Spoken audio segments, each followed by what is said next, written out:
Salam sejahtera bagi kita semua. Pertama-tama yang terhormat, Bapak Insinyur Muhammad Jufri MSI selaku dosen pengampu mata kuliah Ekologi Manusia. Izin memperkenalkan diri, nama saya Nadia Sylvia Panjaitan dengan NIM 210304158 dari kelas Agribisnis 3, Fakultas Pertanian Universitas Sumatera Utara, Stambuk 2021. Pada video ini saya berkesempatan untuk mewawancarai seorang guru di mana saya akan bertanya terkait pandangan beliau terhadap lingkungan hidup serta bagaimana perilaku siswa-siswi terhadap lingkungan hidup di sekitar sekolah beliau. Berikut videonya. Baik, selamat sore Ibu. Selamat sore. Apa kabar Bu? Baik. Nah, jadi di sini saya akan membawa pertanyaan terkait dengan bagaimana pandangan Ibu sebagai guru, khususnya guru IPA, terhadap lingkungan hidup manusia.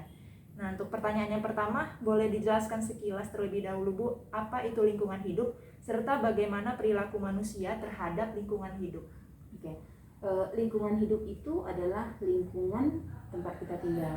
Tetapi itu tidak semata-mata berbicara tentang tempat, tetapi lingkungan hidup itu artinya segala sesuatu yang mendukung kehidupan kita. Jadi segala sesuatu yang sudah tersedia di alam, yang memang benar-benar mendukung kehidupan kita dan yang kita butuhkan di dalam kehidupan kita, itu disebut dengan lingkungan hidup. Kemudian perilaku manusia terhadap lingkungan hidup itu bervariasi. Sebagian manusia, kalau kita amati di dalam kehidupan kita sehari-hari, ada yang peduli terhadap keberadaan lingkungan hidup. Artinya menjaga bagaimana supaya lingkungan hidup itu tetap bersih, tetap terawat, kemudian tidak rusak. Tapi sebagian besar justru tidak memperdulikan hal itu. Nah, itulah yang saya amati di dalam kehidupan sehari-hari. Baik, jadi kan Ibu sudah menjelaskan nih apa itu lingkungan hidup serta perilaku manusia terhadapnya. Lalu bagaimana Ibu melihat perilaku siswa-siswi terhadap lingkungan hidup di sekitar sekolah tempat Ibu mengajar? Oke. Di tempat saya mengajar, kalau saya perhatikan seperti di tempat lain juga masyarakatnya itu tetap memiliki sikap atau perilaku yang berbeda-beda terhadap lingkungan. Nah, jadi di tempat saya mengajar juga sama. Siswa-siswi itu sebagian kecil itu memiliki kesadaran akan pentingnya menjaga lingkungan hidup. Tapi sebagian besar saya amati itu justru seenaknya memperlakukan lingkungan. Artinya tidak menjaga kebersihan lingkungan, tidak menjaga kondisi lingkungan tetap baik, justru terkadang melakukan hal-hal yang justru merusak lingkungan itu sendiri. Jadi artinya lebih besar yang tidak peduli. Iya, lebih besar yang tidak peduli terhadap lingkungan. Ya, baik. Yang ketiga nih, kenapa menurut Ibu apa yang menyebabkan siswa-siswi itu tidak mencintai dan menjaga lingkungan hidup? Yang pertama sebenarnya kalau menurut saya itu terkait kepada karakter siswa itu sendiri. Jadi sepertinya kalau menurut saya yang paling berperan itu adalah perilaku atau tanggung jawab siswa yang kurang. Nah, artinya siswa itu memang tidak memiliki tanggung jawab. Nah, kenapa itu bisa terjadi? Kalau menurut pengalaman saya, karena saya juga terkadang bertanya kepada siswa, kebetulan saya wali kelas. Nah, itu biasanya kalau saya perhatikan mereka itu misalkan contoh kecil mereka melakukan tugas piket. Nah, kemudian saya memperhatikan bagaimana mereka cara mengerjakannya. Malahan terkadang yang saya amati, karena saya mengajar di SMP, misalkan saya suruh siswa itu membersihkan ruangan. Nah, saya lihat dari cara mereka menyapu, mengepel, itu justru kelihatan bahwa mereka tidak terbiasa melakukannya.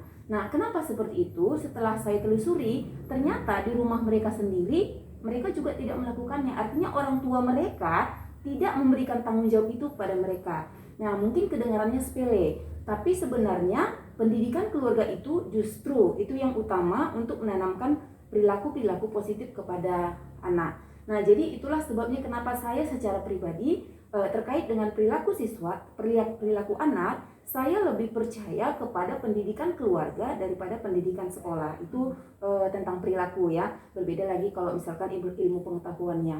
Nah, jadi itu yang pertama. Jadi kurangnya penanaman perilaku-perilaku positif di keluarga. Kemudian yang kedua, kalau menurut saya ya, yang kedua itu tidak terlepas dari teknologi yang kita alami saat ini. Nah, pesatnya teknologi ini membuat kita itu terkadang memang kurang berinteraksi dengan lingkungan. Sebagai contoh, kita membutuhkan sesuatu, kita tinggal memesannya misalnya melalui aplikasi online. Nah, artinya kita tidak perlu berinteraksi dengan manusia. Nah, kemudian yang kedua, contohnya kalau pada beberapa tahun silam, mungkin kalau kita membeli kebutuhan untuk di dapur, kita akan pergi ke pasar. Nah, kalau saat ini justru itu bisa kita tunggu di rumah dengan memesan melalui kurir misalnya. Nah, artinya kan kita jadinya tidak melihat bagaimana di pasar itu banyak di situ sebenarnya hasil-hasil alam. Nah, jadi kita hanya fokus kepada kita butuh sesuatu itu ada. Jadi dengan kata lain, dengan jarangnya berinteraksi dengan lingkungan, itu membuat kita lupa bahwa lingkungan itu sebenarnya sangat mendukung kehidupan kita. Jadi mungkin secara tidak langsung, itu yang ada di pikiran anak-anak, bahwa segala sesuatu itu sebenarnya tersedia di rumah, di dekat mereka sendiri. Jadi lingkungan itu sempit menurut mereka, itu sih menurut saya. Baik Bu, yang keempat, adakah upaya tertentu yang dilakukan oleh pihak sekolah Ibu untuk menumbuhkan kesadaran siswa-siswinya dalam menjaga lingkungan hidup? Oke, yang dilakukan di sekolah oleh pihak sekolah ya, yang pertama itu berangkat dari visi misi sekolah. Visi misi sekolah kita itu menciptakan lingkungan sekolah yang asri, nyaman, rindang, dan ramah lingkungan. Nah, jadi dari situ di setiap kesempatan visi tersebut akan ditanamkan kepada siswa-siswi, artinya diupayakan supaya itu memang benar-benar mereka pahami dan siswa-siswi memang mempunyai kesadaran untuk menciptakan itu. Itu yang pertama. Kemudian berikutnya, sekolah itu juga biasanya secara rutin itu mengadakan lomba kebersihan antar kelas. Artinya secara tidak langsung sekolah itu mengharapkan setiap kelas itu menciptakan atau memelihara lingkungan kelasnya, lingkungan yang kecil.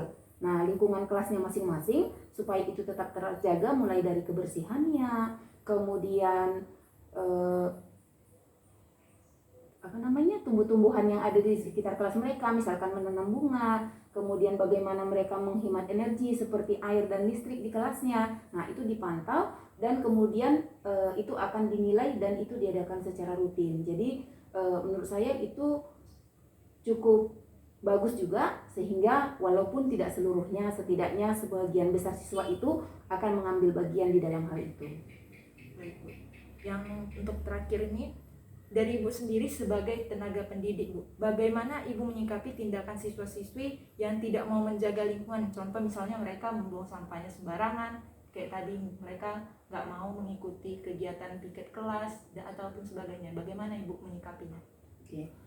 Kalau yang itu sebagai wali kelas ya, itu biasanya saya lebih ke sebagai wali kelas. Yang saya lakukan itu biasanya saya minta mereka untuk saling memantau.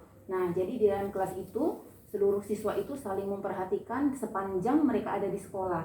Jadi begitu misalkan ada yang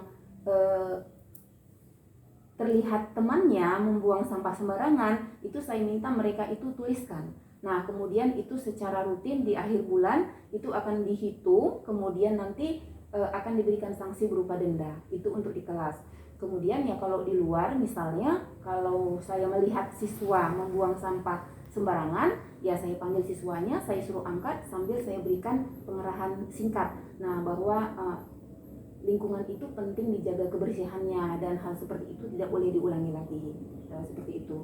Kemudian untuk gotong royong tadi ya, nah karena sebagian terkadang memang siswa ini ada juga yang malas kalau disuruh bergotong royong.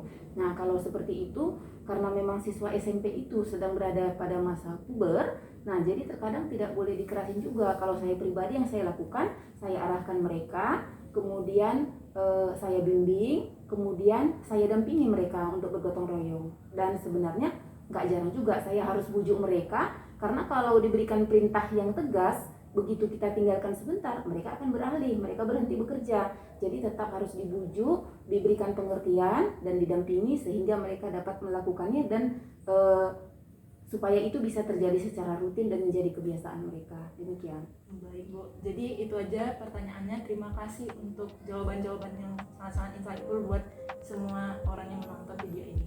Sekali lagi saya ucapkan terima kasih. Oke, terima kasih. Demikianlah video wawancara saya bersama guru IPA SMP Negeri 1 Dolok Masihul, Kabupaten Serdang Bedagai. Mohon maaf bila ada salah kata. Semoga video ini bermanfaat bagi kita semua. Terima kasih.